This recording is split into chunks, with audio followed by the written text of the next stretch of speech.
प्रकाराचे नाव काय? रंगावर आधारित उपक्रम. म्हणजे रंगाचा नाव रंगांचं वर्गीकरण करायचं आहे.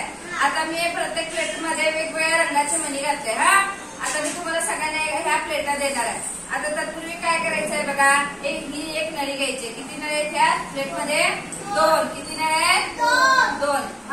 एका नळीत ह्या प्रकारचं मणी घालायचं पहिला आणि हात इथं धरायचा. असं म्हणजे मणी पडत नाही. व्यवस्थित इथं असा हात धरायचा. ह्या बोटाने ह्यात मणी घालायचं. ह्याच रंगाचा फक्त घालायचा.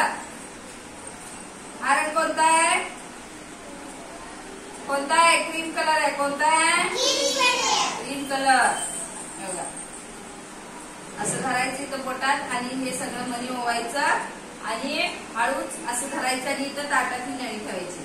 दुसरी नळी घ्यायचं, दुसऱ्या रंगाचे मणी घ्यायचे. हा रंग कसला आहे? पांढरा. कसला आहे?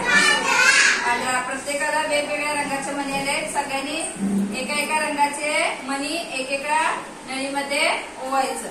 आलं लक्षात? अशा पद्धतीनं मणी ओवायचं. ही झाली दुसरी नळी. असं 2 प्रकारचे 2 रंगाचे वर्गीकरण करायचं. आले लक्षात? आणि ताटात ठेवायचं. करता येईल काय सगळ्यांना?